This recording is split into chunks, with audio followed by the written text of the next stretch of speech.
Hello children, you are welcome to the digital classes of Christ Church Convent Higher Secondary School, Gadawara. I am Amit Toshniwal, your English teacher. This video is for class 8th, subject is English, lesson number 8 और आज हम बात करेंगे उसी के बारे में जो सब्जेक्ट है English is amazing, part 1 and this is the explanation of this poem. It's in poem form. अच्छा एक बात बताओ, तुम्हारे मन में भी कई बार सवाल आते होंगे जब तुम इंग्लिश पढ़ते होगे तो तुम सोचते होगे यार CUT कट होता है लेकिन PUT पट नहीं होता, पुट होता है. आता है ऐसा ख्याल दिमाग में? हाँ, सोचते होगे NO भी नो होता है, KNOW भी नो होता है, प्रोनाउंसिएशन इज सेम. ये कैसे है? तो सरप्राइज होते हो, वंडर होते हो, अमेज्ड होते हो. So this is what English is. Actually, English is a global language. It's a foreign language for us. It's not our mother tongue. And we might feel difficulty in learning it. But it becomes interesting when you develop an interest in it. कोई भी चीज़ में आनंद उठाने से उसका आनंद आता है. Though it is an unscientific language, no rule is completely perfect. Every rule almost has got an exception. हर एक चीज़ का अपवाद है इसमें इंग्लिश में.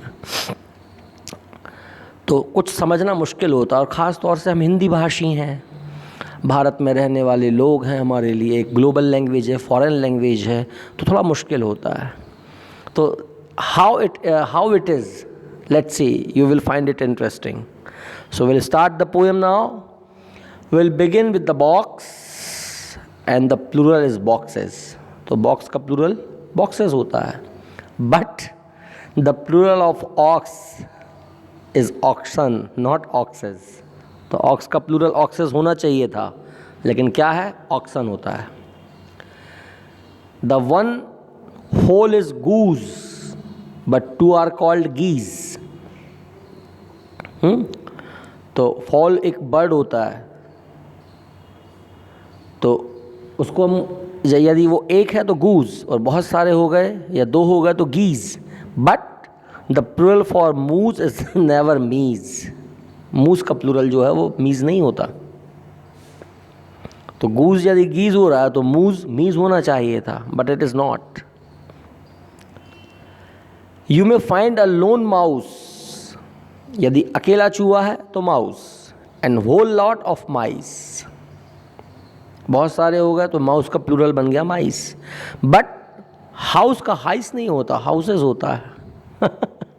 हाँ, आर यू अमेज्ड?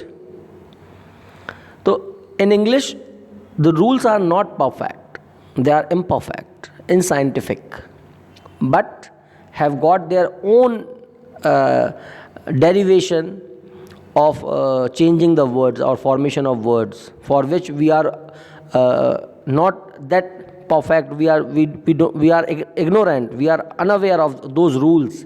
तो कोई ना कोई बात तो होगी कि ऐसा नहीं हुआ है. But when we read, when we study and when we come across these words, तो हमें लगता है अरे ये क्या हो गया यार, ऐसा है तो इसका ऐसा क्यों नहीं हो रहा. फिर MAN, मैन का प्लूरल क्या हो रहा है? MEN. तो फिर पेन का प्लूरल जो है वो PEN, पेन क्यों नहीं होता? PAN, पेन यानी कि कढ़ाई, तो उसका होता है pans, PANS, pans. It is not PEN, pen. लिखने वाला पेन नहीं होता. The cow in plural may be cows or kine. Cow का प्लूरल काउज, लेकिन वो का plural is not vine, it is vows. S लग जाता है. तो जब काउज हो रहा है, है ना, काइन हो जा रहा है, तो फिर वो वाइन क्यों नहीं हो रहा? फुट का feet. I speak of foot and you show me your feet. But for boot it is not beet, it is boots. Foot, feet. But boot is not beat, it is boots. Again, Now you see the pronouns, the last stanza. The masculine pronouns are he, his, and him, but the feminine are are not she, shiz, and shim. She, her, and hers. तो she, he, his, him होता है, तो she, shiz, shim नहीं होता. क्या होता है? she, her, hers. Pronoun में भी यही होता है. तो our English, I think you will all agree, is the trickiest language you ever did see. सबसे बहुत tricky language है. It is very difficult to pronounce. It is very difficult to change, or means formation of word is quite difficult. But by taking interest, you can learn it. It's an easy language. Okay? So this is the end of poem, and you learn the glossary of this poem by heart. Thank you.